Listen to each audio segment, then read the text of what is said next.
Hey, it's Dave Sharp from Vanity Projects, and I just wanted to make this 6 or 7 part video series for my blog to walk you through the typical Facebook ad campaign that we will set up for an architecture firm. I'm going to go through all of the different steps, try my best to explain why we're doing everything that we're doing, but I'll just take this first introduction part to go through the purpose of this and what we're going to be going through. So one of the biggest issues that architecture firms have, like a lot of businesses, is that you just have waves of kind of awareness. You don't convert those first-time visitors to clients. They also don't really understand much about you. They might be coming from Google. They might have seen one of your projects on Dezeen or Architecture AU or something like that. But they come to your website, they poke around, they don't really do anything, and then they leave. Typically, we'll see sessions lasting about 90 seconds for our clients' websites from new traffic, and we don't see a high rate of return. So the downside of that is that you've got a timing problem because those people are unlikely to be looking for an architect at the exact moment that you're coming across their radar. It could happen in a month, it could happen in 6 months, or it could happen in 5 years. I mean, they could be, 5 years away from building their architect designed home or doing whatever project they're doing. So you need to be able to retain them over the long term, stay top of mind, and get repeated sort of impressions with them. The second big problem is understanding. A lot of architects worry about what do we write on our homepage, what do we write on our about page, but frankly, it's really difficult to really communicate what you're about and what you do with just a 60-second dose of copywriting. It just doesn't happen that way. You really need to build a brand over time across a lot of different topics, a variety of issues, and really establish yourself as a trustworthy expert and the right person for them. So that's on your practical knowledge, but also on your just likability and personality and helpfulness and those kinds of things. And then finally, action. People don't take action the first time they come around. We need to actually push them towards that at the right point in time with the right message and the right offer. And we need to be able to control that process because timing is everything. So what we're going to do with this campaign, that's going to have 3 parts, and I'll get to those in a second, is we are going to build an imaginary Facebook marketing campaign for Nightingale Housing. If you're not familiar with Nightingale Housing, it's an architect-driven apartment development project that involves lots of different architects in Melbourne, Australia, and they really have no problem marketing their product, which is their projects, because they have so much publicity and stuff like that. But the reason I'm choosing Nightingale for this example is that they have a few key elements. They have cool video about them, they have articles about them, and they have a clear conversion goal.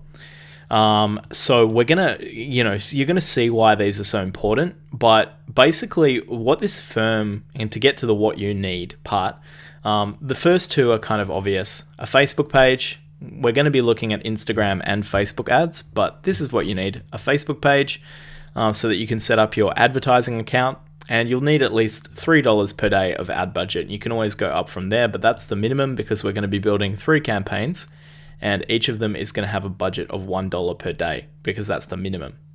Now, a cool video about your firm is key because when we get to our brand awareness campaign, that's going to be about showing your firm off to people that have never come across it before, and the only type of content they're interested in is video. Video is really engaging. It's just such a engaging form of communication, and it's what people look for. And I generally find with architecture that nothing could show you, your firm, or your projects better than video.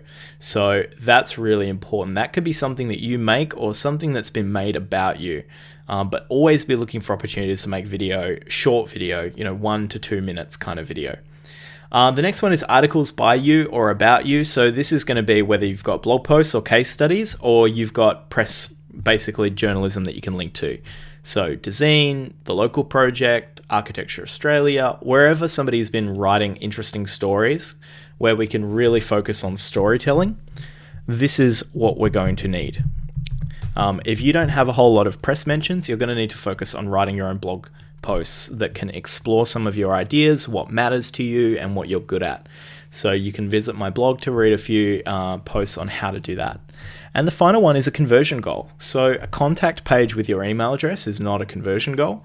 A conversion goal is worth actually structuring and thinking about what is it. It isn't just an inquiry or an email. It's a meeting with a purpose and a structure. A first meeting, or it could be a phone call, or it could be an information session, or it could be somebody joining a waitlist. In the case of Nightingale Housing, they have a waitlist. But for your firm, it could be just something like what I have, which is a calendar where people can pick a time for a consultation call. I measure all of my marketing around its ability to generate calls on my calendar.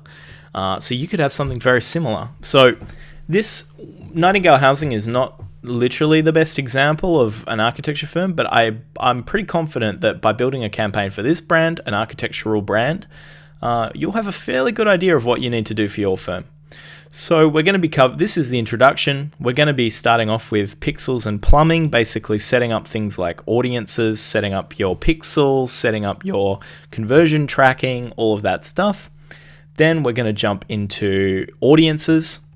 Then we're going to jump into the first campaign that you'll be running, which is the brand awareness campaign for your video, the authority building campaign, which is your storytelling stuff, your conversion nudge, which is your final conversion retargeting campaign, and then just some final thoughts on reporting and optimization so that you can understand what you need to do to, freshen up your campaigns, to judge whether or not they're working, to understand whether or not you need to increase your budget. So that's what we're going to go through. Stick with me and we'll jump straight into pixels and plumbing.